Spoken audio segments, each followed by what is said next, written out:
ఇక varicose veins నుండి విముక్తి పొందండి. ఎవిస్ వాస్కులర్ సెంటర్ ఇప్పుడు మన KPHP లో గ్రాండ్ ఓపెనింగ్ ఏప్రిల్ 4వ తేదీన. నమస్తే, వెల్కమ్ టు సుమన్ టీవీ. ఆంధ్రప్రదేశ్లో రాజకీయం హోరాహోరీగా సాగుతోంది. కూటమి వర్సెస్ అధికార వైసీపీ మధ్య వ్యూహ ప్రతివ్యూహాలు ఊహించని మలుపులు తిప్పుతున్నాయి. అయితే నియోజకవర్గాల్లో ఓటర్లు ఎవరి వైపు ఉన్నారు?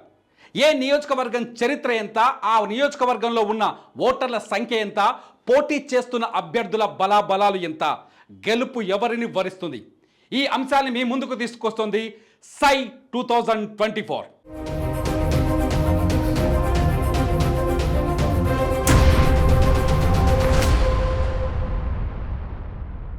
ప్రస్తుతం మనం ఆంధ్రప్రదేశ్ ఈశాన్య మార్గానికి ముఖద్వారంగా ఉన్న ఇచ్చాపురం నియోజకవర్గం వివరాలు చూద్దాం. ఇచ్చాపురంలో అన్ని రాజకీయ పార్టీలకు ఇచ్చాపురం సెంటిమెంట్. ఏ రాజకీయ పార్టీ విజయ యాత్ర అయినా ఇచ్చాపురంలోనే ముగిసింది. ప్రతి రాజకీయ పార్టీ విజయ యాత్ర ఇచ్చాపురం నుంచే మొదలైంది. మరి ఇచ్చాపురం ఓటర్లు ఏమనుకుంటున్నారు?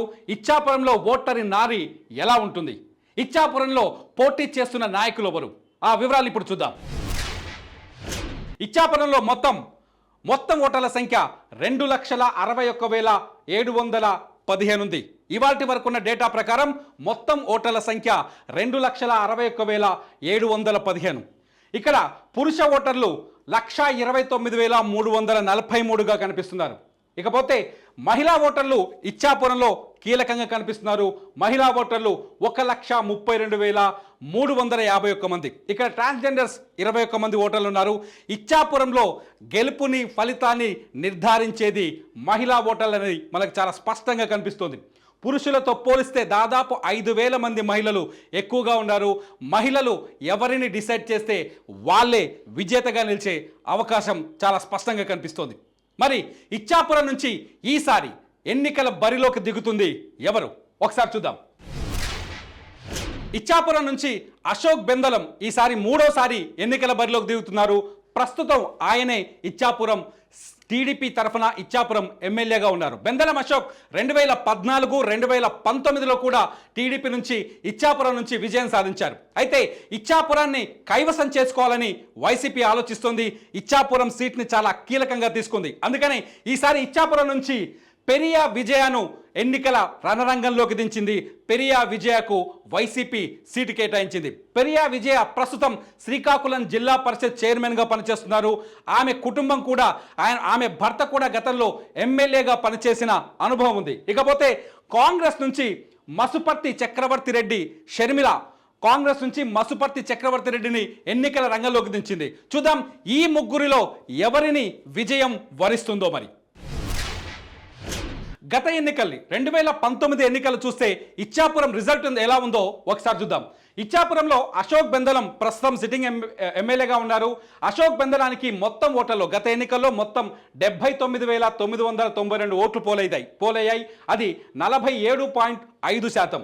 ఇకపోతే పెరియా సాయిరాజ్ ఎవరైతే ఇప్పుడు పెరియా విజయ్ ఉన్నారో, పెరియా విజయ్ భర్త అశోక్ బెందలాన్ని ఓడించడానికి ట్రై చేశారు. 2019లో పెరియా సాయిరాజ్కి 72,847 ఓట్లు పడ్డాయి. అంటే 43.2% ఓట్లు ఆయనకు దక్కాయి. ఇకపోతే దాసరి రాజు గత ఎన్నికల్లో ఆంధ్రప్రదేశ్లో జనసేన ఒంటరిగా పోటీ చేసింది. టీడీపీ ఒంటరిగా వెళ్ళింది. జనసేన ఒంటరిగా పోటీ చేసింది. జనసేన తరఫున దాసరి రాజును ఎన్నికల బరిలోకి దించారు. దాసరి రాజు 11,123 ఓట్లను సాధించారు. ఇది మొత్తం ఇచ్చాపురంలో జరిగిన పోలింగ్లో 6.6%. ఇచ్చాపురంలో గెలుపును నిర్ధారించింది. బెందలం అశోక్ వచ్చిన మెజార్టీ ఎంత అని ఒకసారి చూస్తే 7,145 ఓట్లు. అంటే 4.14% తేడాతో బెందలం అశోక్ ఇచ్చాపురాన్ని కైవసం చేసుకున్నారు. ఈసారి పోటీ హోరాహోరీగా కనిపిస్తోంది. ఇచ్చాపురంలో ప్రధానంగా ఉద్దానం సమస్య ఈసారి ఎన్నికల్లో కీలకమైన పరిణామాలు చూపించే అవకాశం కనిపిస్తుంది.